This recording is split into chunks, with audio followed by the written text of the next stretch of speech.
Good afternoon and welcome to the Downing Street Coronavirus Daily Briefing. I'm joined by the Deputy Chief Medical Officer, Professor Van Tam, and by Professor John Newton.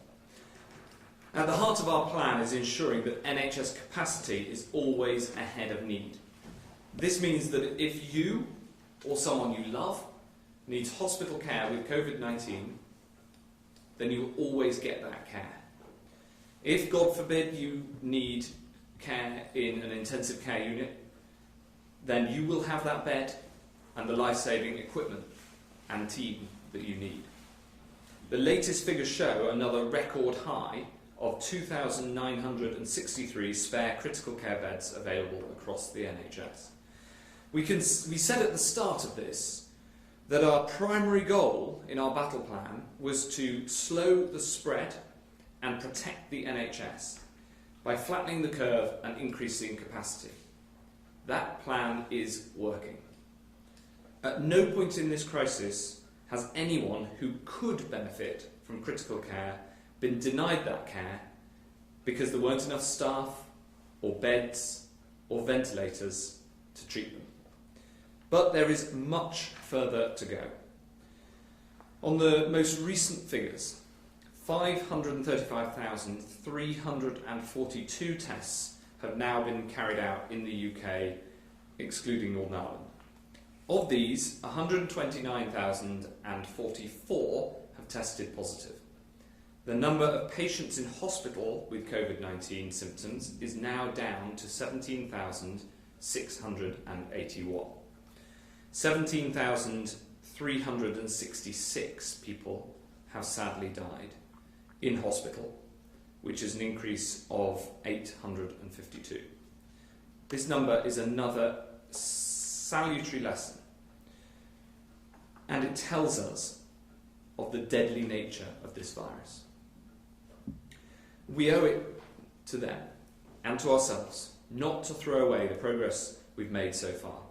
We have been clear that we will not risk lives by relaxing the social distancing rules before our 5 tests have been met. First, that the NHS can continue to cope. Second, that the operational challenges can be met. Third, that the daily death rate falls sustainably and consistently. Fourth, that the rate of infection is decreasing. And most importantly, that there is no risk of a second peak. I now want to update you on 2 specific areas of huge importance. First, PPE.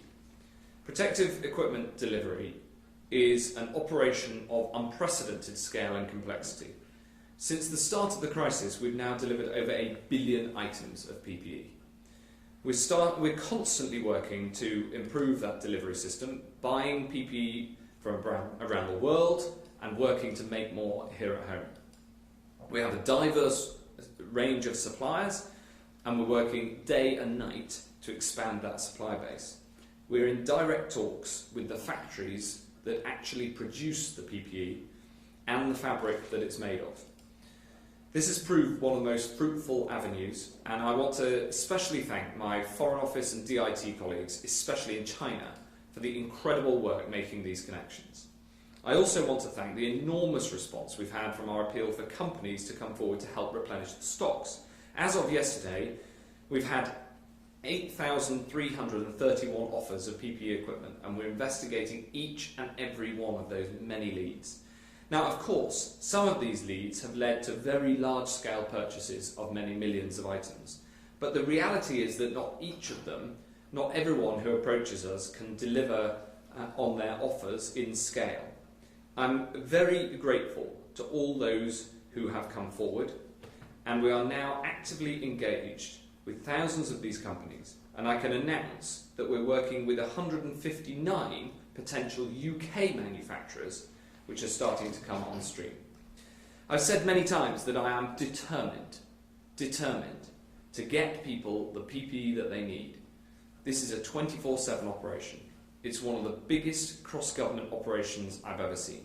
And I'm grateful to colleagues from the NHS, from Public Health England, the Crown Commercial Service, Cabinet Office, Communities Department, the Ministry of Defence, the Armed Forces, the devolved administrations and the territorial offices, the Business Department, the Treasury, the Foreign Office and the Department for International Trade for their enormous hard work on this. And I'm also very grateful to Lord Dighton, who delivered the Olympics, for stepping forward to lead this national effort and deliver once again for his country. The second area I want to talk about is vaccines. In the long run, the best way to defeat coronavirus is through a vaccine. After all, this is a new disease. This is uncertain science, but I'm certain that we will throw everything we've got at developing a vaccine. The UK is at the forefront of the global effort. We've put more money than any other country into the global search for a vaccine. And for all the efforts around the world, 2 of the leading vaccine developments are taking place here at home at Oxford and Imperial. Both of these promising projects are making rapid progress, and I've told the scientists leading them that we'll do everything in our power to support. First, I'm today making £22.5 million available to the Imperial project to support their phase 2 clinical trials, which are going to assess a sample of several thousand, and for them to begin the work on subsequently a very large phase 3 trial. Second, I'm today making available £20 million to the Oxford team to fund their clinical trials. The team have accelerated that trials process, working with the regulator, the MHRA, who have been absolutely brilliant. And as a result, I can announce that the vaccine from the Oxford project will be trialled in people from this Thursday. In normal times, reaching this stage would take years, and I'm very proud of the work taken so far.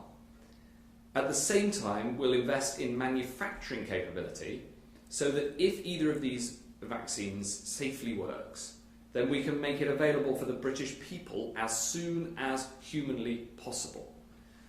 Nothing about this process is certain. Vaccine development is a process of trial and error and trial again. That's the nature of how vaccines are developed. But I told Sarah Gilbert and Robin Shattuck, 2 of our most inspiring scientists, that we are going to back them to the hilt and give them every resource that they need to get the best possible chance of success as soon as possible. After all, the upside of being the first country in the world to develop a successful vaccine is so huge that I am throwing everything at it. Coronavirus is a powerful enemy, but I believe that the power of human ingenuity is stronger. Every day the science gets better, and we gather more information, and we understand more about how to defeat the virus. But in the meantime, there's one thing that you can do, and that is to stay at home, to protect the NHS and save lives. Thank you very much. I'm now going to ask Professor Van Tam to take us through the daily statistics. Thank you, Secretary of State. I'll begin with a slide that you've seen many times before. I don't apologise for showing it again. It is important that we continue to monitor the extent to which the British people are following the social distancing advice and, in this case, referring to the slide, not travelling. And you can see a range of indicators there, from all private motor vehicles, through buses and tubes in London, through to buses and national rail in the whole of the UK. And you can see a very clear prolongation of these low trends of usage compared to where we were in the middle of March. This is a good sign.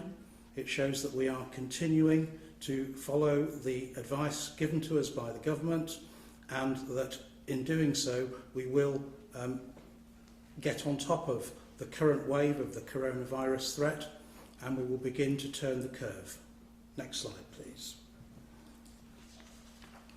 This next slide, again you have seen before, shows the new cases diagnosed in the UK. The dates along the bottom of the slide refer to when the lab tests for that individual were completed. And you can see, of course, that there is some day-to-day variation, but the numbers remain high, and it isn't clear that there is an enormous downturn at this point. So the numbers are varying day to day, but they remain high, and we remain in a situation of danger that we must take very seriously indeed. You will see, as the slide progresses from left to right, the proportion of orange beginning to show greater and greater. This is a distinction between the NHS and Public Health England capacity and testing in blue, and the coming on stream of commercial testing to supplement that as time goes by across the slide. Next slide, please. Now, this is a very important slide, and of course refers to total number of people in hospital in Great Britain with COVID-19. And you can see a variety of curves here, from the top one referring to London, through the other curves referring to the different regions of England, Scotland, Wales. And what you can see is that there, in terms of the number of people in hospital, there has been a peak in London. It was probably around the 10th of April, that kind of date, and since then there has been a decline. But in the other parts of the graph, that is to say Scotland, Wales and the other regions in England, I suggest to you that there is rather more of a plateau than anything else at this point in time. It is not absolutely clear that there have been peaks, nor is it absolutely clear that the rate is that the number of cases is dropping in the same way that we can illustrate it on the slide for London. So again, this is important. It shows the regional variations in how the virus has been affecting the UK. It shows that we are not out of danger at this point, and that the curve is flat but not very clearly going down in many parts of the country. I'm sure it will go down in the days and weeks that follow, but we must keep pushing on this, and we must bend that curve through our actions. Next slide, please. Now here you see a slide that arrays data by week from the 20th of March through to the 10th of April.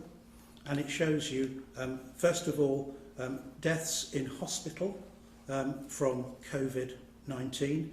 Those are the blue columns on the graph.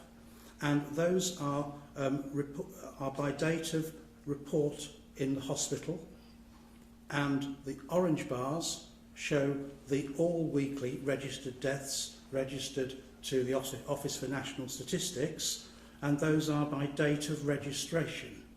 And please be very careful in comparing these statistics, because, as you will know, unfortunately, if you've lost someone, it takes a while for a death certificate to be issued and for that to be registered with the Office for National Statistics.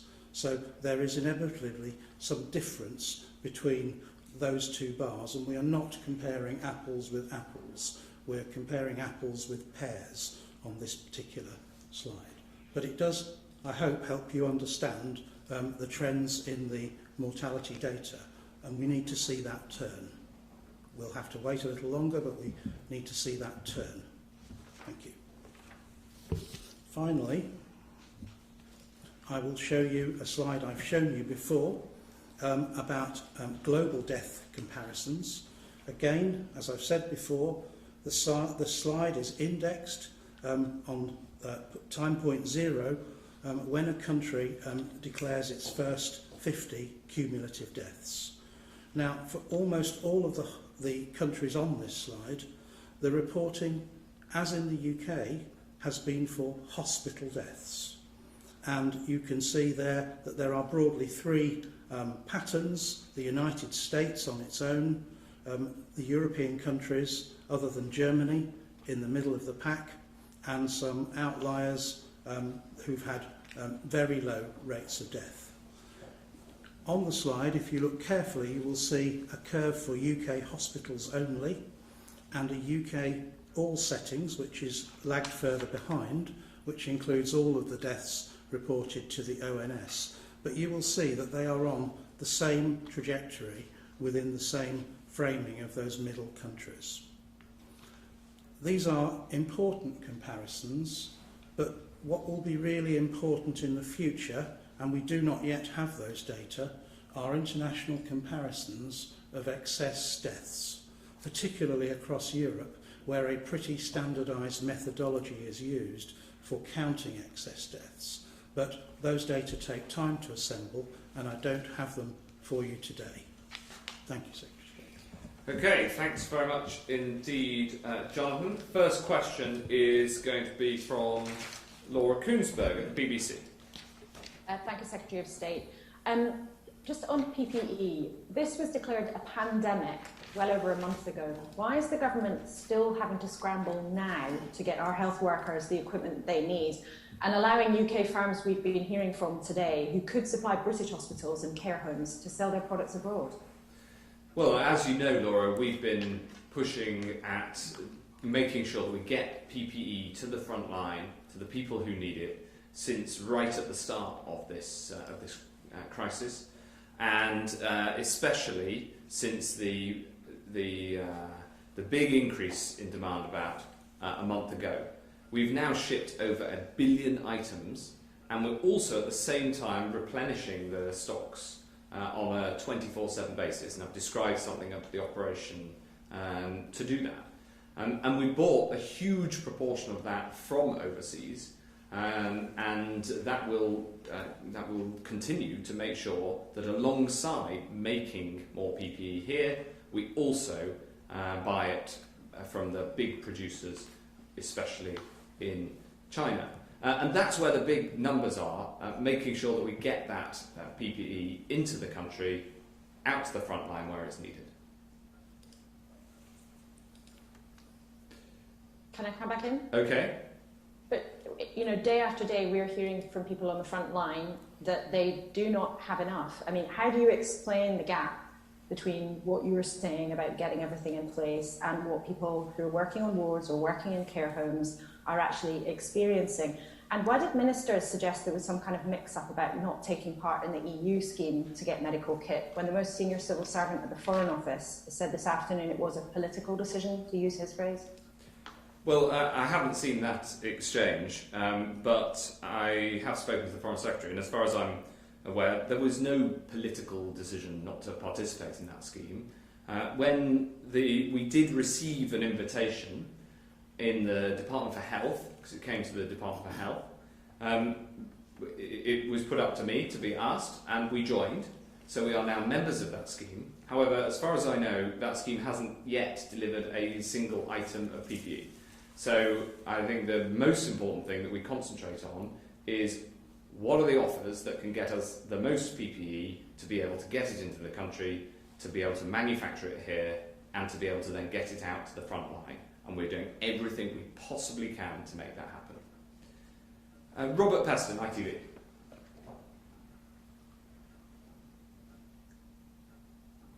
You are muted. What's going on? Okay, can you hear me now? Yes. Good afternoon. Is it correct that you're not ready to change your advice on the usefulness for the general public in wearing masks because you don't want to deprive healthcare workers of masks? And secondly, you have dramatically increased the capacity to test. We're up to the capacity of 40,000 a day, but only 20,000 are actually happening. There seems to be a problem of actually carrying out the tests and then delivering the swabs to the labs. We've spoken at ITV to care homes who say they are too far from the test centres and they're not getting enough help when it comes to testing their residents. Yes, well, look, on both points, on the use of face masks, we are advised by the science, and we've been asked this question many times in this forum, and we listen to what the scientists say. There was a meeting of SAGE that I think addressed this question earlier today. I look forward to hearing from that, and then to ministers making decisions based on the science as always. On the question of tests, I think it's terrific. I might bring John Newton in a minute, but it's terrific that we have managed to increase capacity to over 39,000 tests a day, which is higher than our planned trajectory.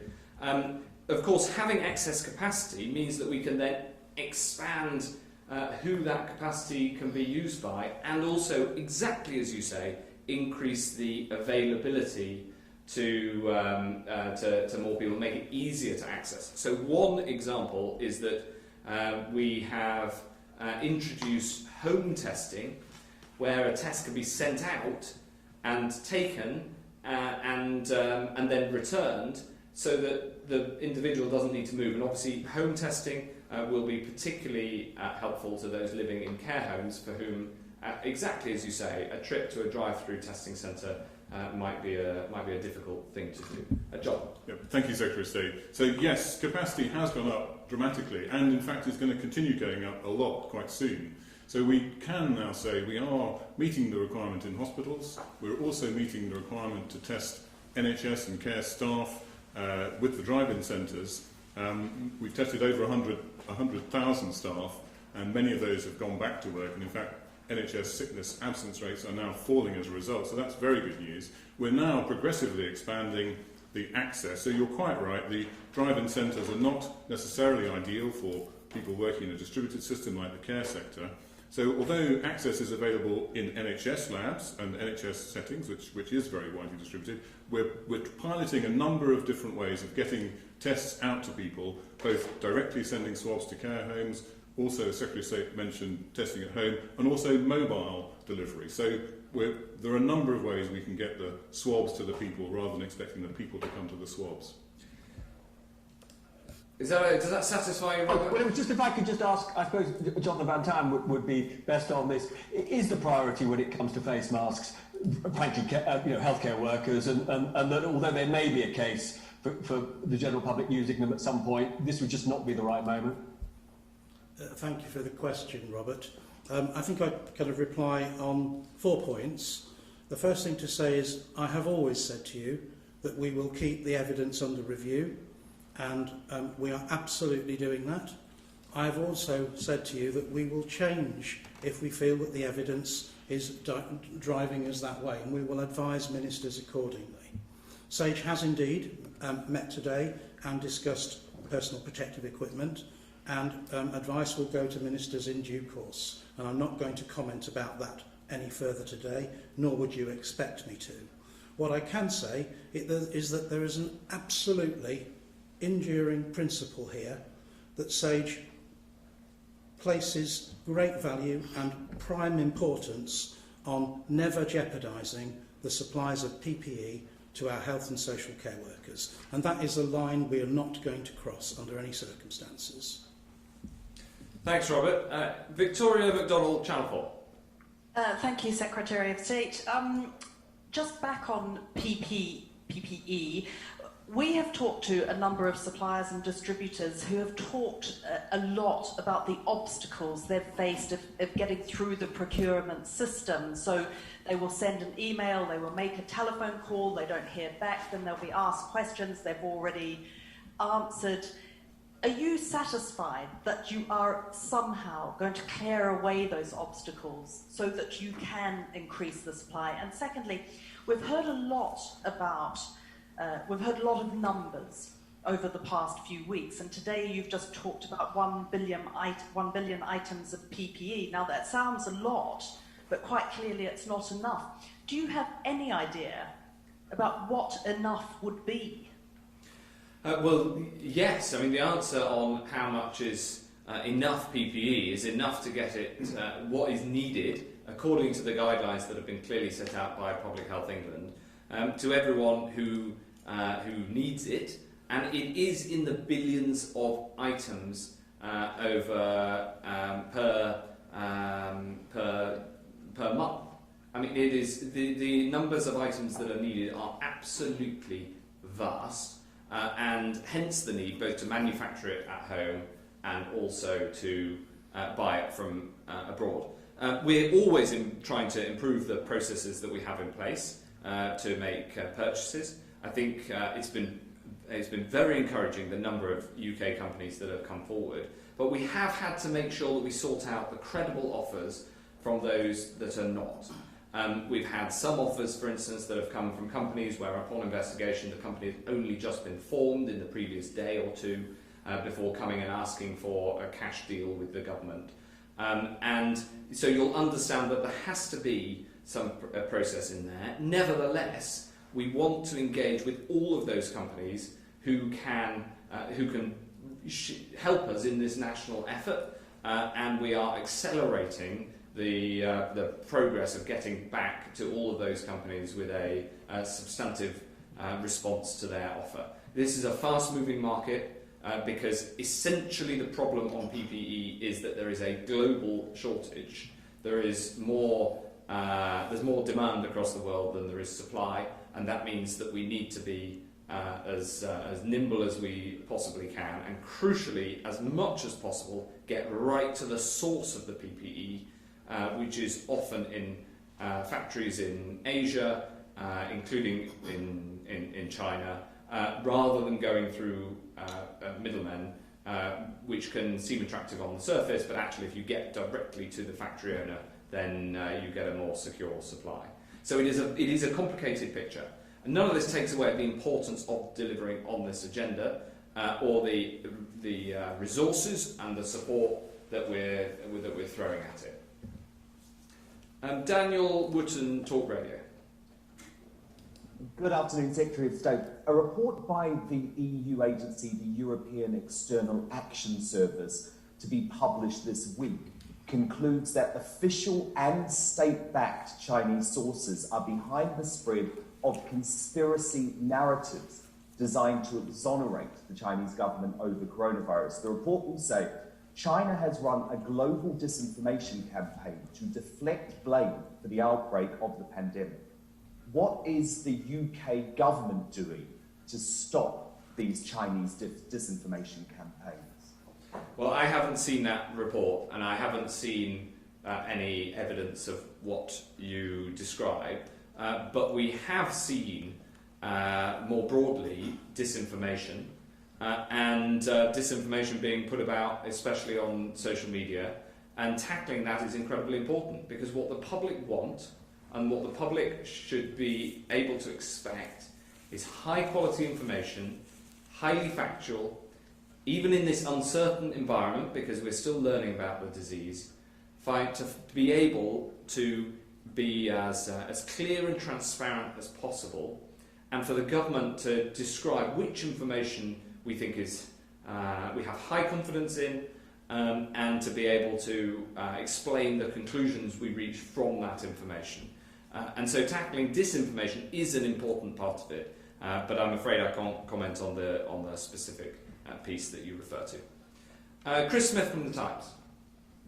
Thank you, Secretary of State. Can I ask about asymptomatic transmission? Given the need to isolate cases in any easing of restrictions, how big an issue this is going to be in terms of hindering any attempt to ease lockdown, and the risk that whatever we do, we could get a second peak because of this? And related to that, can our current tests actually pick up cases when people are not showing symptoms with any accuracy? And given concerns about transmission in hospitals at the moment, as well as the huge amounts of unused testing capacity we have right now, should we now be screening asymptomatic health staff for the virus? Well, these are very, very good questions. What I'd say is that the fact that this virus appears to have asymptomatic transmission makes it incredibly difficult to deal with, and what is one of the central facts of this pandemic that has made it as difficult and as challenging as it is. I'll ask JBT to answer on the science of the transmission and the asymptomatic transmission in particular, and then John Newton to answer the question on the testing. But these are exactly the right scientific questions that we are also grappling with. Thank you, Secretary of State. You're absolutely right, and really the Secretary of State has answered the medical question for me. Did I get it right? You did. When we started this crisis, we did not have enough information to understand the extent to which patients who were pre-symptomatic and asymptomatic were shedding the virus. We now have a lot more information, and it is clear that for at least a proportion of patients, they begin to shed the virus before the onset of symptoms. And we, of course, have scientific data now that show that some people are asymptomatic and we can still detect the virus using a PCR, a test. Where the difficulty in the science comes is understanding just how infectious those other people, with either pre-symptomatic or asymptomatic, are compared to those who are symptomatic. And remember, they don't have the cough, they don't have the respiratory symptoms, they don't have the same means of expelling the virus to the same amount. So I think it's absolutely impossible to rule out that there are some cases where spread occurs from asymptomatic or pre-symptomatic people, but the vast majority of the force of transmission in the community is still coming from those people with symptoms. That isn't to say that we're not picking up the asymptomatic infections. I hope I've been very clear on that. We recognise they exist now. But the extent to which they are the primary problem, as opposed to the primary problem for transmission being the people who've got the cough, got the fever, and are clearly emitting the virus through coughing and sneezing, they are undoubtedly the biggest route of transmission in our communities, and the public health advice remains the same, that the moment you have symptoms of COVID-19, you go home and you begin self-isolation. And if you live in a household with others, then you take them with you, and the family isolates with you for 14 days. Thanks, Professor. John. Yeah, thank you, Chris, for the question. So the simple answer is yes, the test will detect the presence of the virus in people who are asymptomatic. And one of the ways we're using the current testing capacity is to do scientific studies to show the spread of the virus in representative populations. And we're ramping up that activity quite a lot to give us more of this sort of information. But it's already obvious from the early studies that in areas, particular settings where social distancing isn't possible, particularly closed areas such as in hospitals or in care homes or indeed in prisons, there is a need to go in and do intensive testing to try and understand how many people might be asymptomatic and carrying the virus. So those studies are underway, and we're working closely, particularly with the NHS, to design an approach to that. So looking to the future, one of the reasons we need a good level of testing capacity is to provide the testing for infection control. So when we do have outbreaks of infection in certain settings, we need to be able to go in and test not just people who are symptomatic, but also people who are asymptomatic, and that is what we are doing. Does that satisfy you, Chris? Or? Yeah, can I just follow up, Professor Newton? Those early studies you're doing, what does that show about the extent of transmission in healthcare settings? And just to clarify the point about screening of NHS staff, can we expect that to make a contribution to meeting the 100,000 target by next week? Well, there's an international literature which shows, for example, there's a study from New York in women in maternity setting showing a significant number, a small proportion, who were asymptomatic and who had positive tests. And we also know from studies that Public Health England has carried out in some care home settings that a number of staff and residents who are asymptomatic have test positive. So it's all very consistent internationally. It's a small proportion, and it's also important to emphasise that the test is not a screen. So the idea that you would use the test to screen the whole population, or indeed to screen the whole of the workforce, isn't really how the test could be used. So you would test somebody on day one, and on day two they might become positive, and you wouldn't know. So we use the test to understand the spread of the virus in a population or in a setting in order to be able to put in place the measures required to control that infection. It's not to be used broadly as a screen. That's certainly not the current thinking. But as Jonathan has said, very important that we keep an eye on the science And if the science develops further, then we will need to change our testing strategy, obviously. And to answer your question of will we do testing of asymptomatic staff in hospital as part of meeting the 100,000 target by the end of the month, the answer to that is yes, and we have a plan to be able to do that as we expand access to testing to meet the capacity that, as we can see from the figures, that capacity is increasingly available on the road to 100,000 tests a day. Thanks, Chris. Pippa Creer from the Daily Mirror. Hello, I've actually got a question for Professor Newton, but before I do, Secretary of State, if I could just clarify, following on from Laura's question, the top diplomat at the Foreign Office says we're not in the EU PPE scheme, and that the decision not to take part was a political one. But now you're saying it wasn't a political decision, and we are a member of the scheme, which I believe is the first time we've heard that. You can't both be right. Who should we be believing? Well, the invitation, when it came in to the Department for Health, and I know there's been debate about whether it was sent to the wrong email address initially, but the invitation, when it came to the Department for Health to participate in this scheme, in an associate way, because we're not members of the EU, came to me for decision, and I said yes. But, having said that, this, as far as I'm aware, this scheme has not yet delivered any PPE. And that's the decision-making process that I was involved in.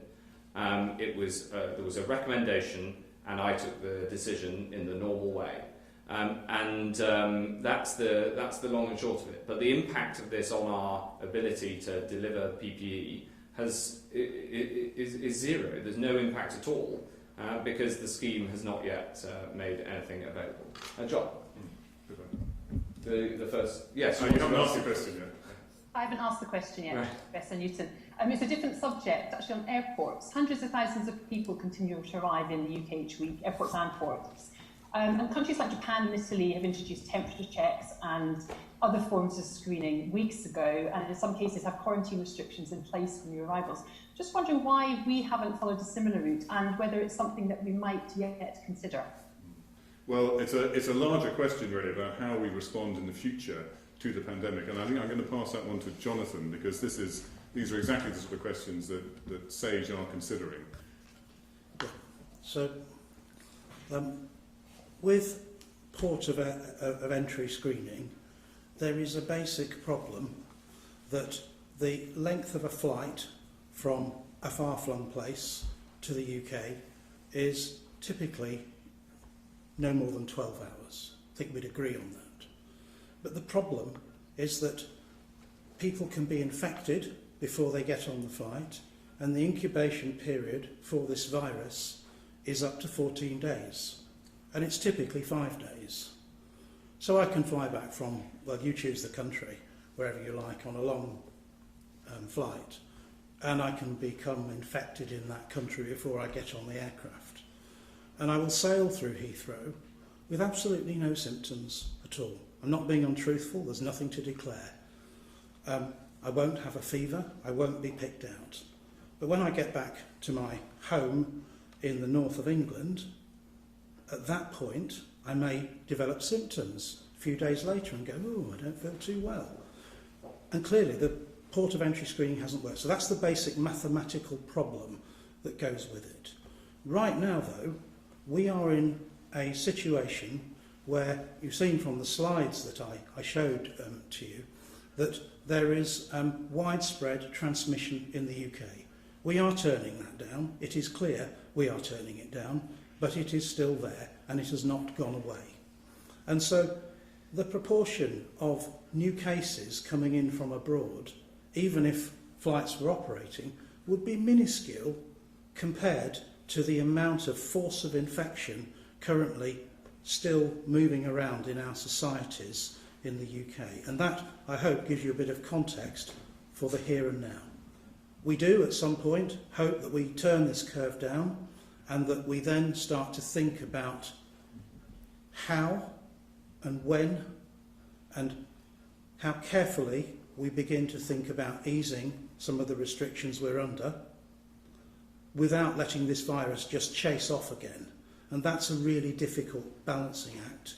And all things will be under consideration. All scientific options will be under consideration at that point. I am sure about that. Thanks very much. Geraldine Scott from the Yorkshire Post. Thank you.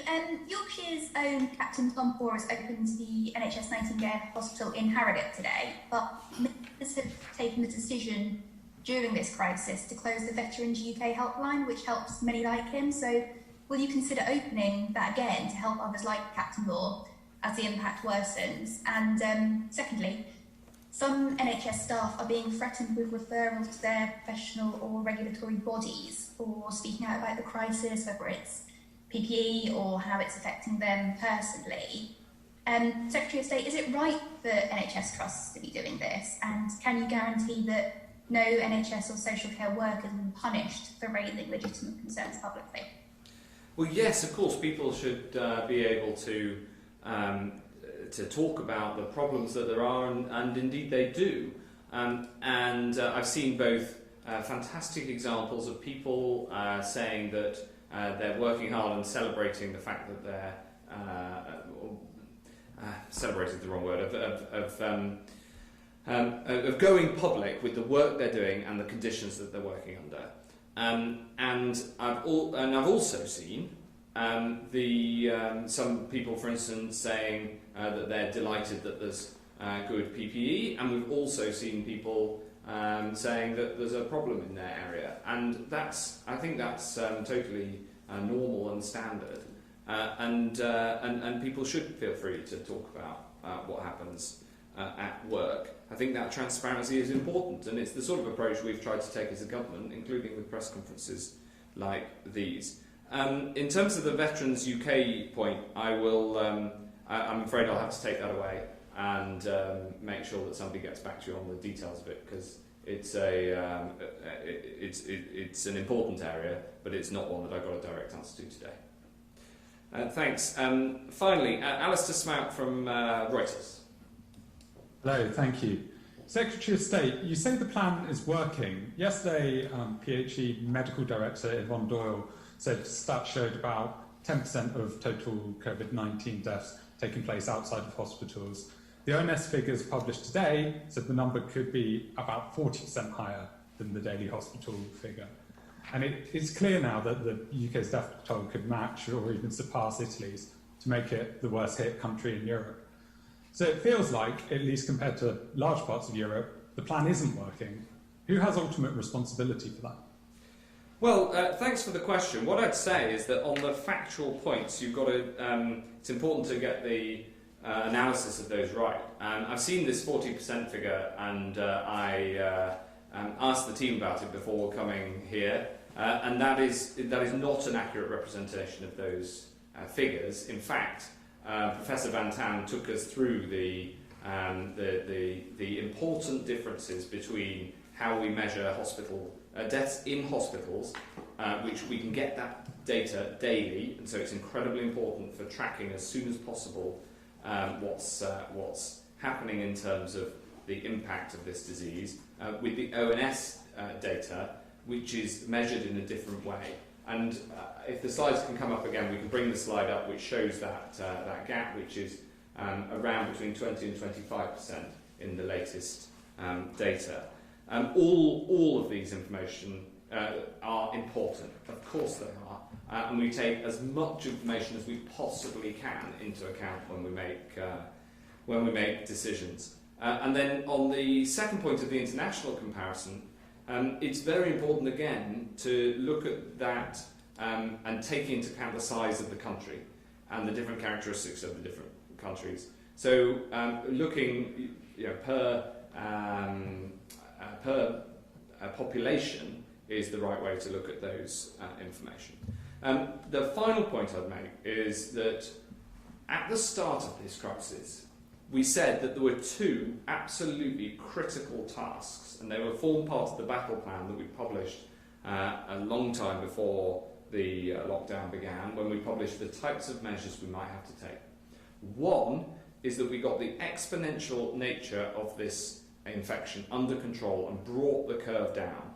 And as you can see from the statistics, that curve is now flat, and there are that means that we have achieved that objective. The second thing is that we said that we must do everything we can to ensure the NHS is not overwhelmed. And lots of people said that would be impossible. But we have achieved that because every single person who has needed treatment has been able to get that treatment, including with the building of the NHS Nightingale hospitals, for instance, that were referred to in the previous question, because the NHS Nightingale Hospital in Harrogate has opened today, and that will ensure that there's more NHS capacity for people of Yorkshire and the North East. Therefore, on those two core measures, the plan is working. Now, does that mean that every problem has been addressed? No, of course it doesn't. I've gone through some of the details on PPE today, where there are clearly challenges. And does it mean that everything's done? No, it doesn't. For instance, the search for a vaccine is absolutely top priority. And I'm delighted that the first vaccines in this country will go into human clinical trials on Thursday. So there is a huge amount still to do. But on the absolutely central core objectives that we faced as a country, thanks to the work of the NHS, the armed forces, many, many others, and the people who have stayed at home, we have managed to both bend down the curve and also ensure that the NHS capacity is there to deal with the cases that come through, so that everyone can rely on the NHS when they need it. If I could just come back, I think a lot of people would say that Germany is a comparably sized country to Britain, and obviously is faring fairly well. But by comparison, yes. So I would absolutely, I absolutely concur with that, of course. And then there are some countries where, on that measure, they're below us, and there are other countries where they're above us. And the critical thing, when you're trying to work out, as we do every day, how do we make sure that we do our very best for this country? You absolutely take that into account. You learn from where things are going well. In fact, we learn also from places where things aren't going so well. And we're constantly looking around the world at those comparisons. It's exactly right. But the important thing you've got to do is scientifically look at the consequences of what people are doing elsewhere, so that we can learn about it as a country. Okay, thank you very much indeed. That concludes today's Downing Street press conference, and I'm very grateful to Professor Van Tan and to Professor John Newton for your support. Thanks very much indeed.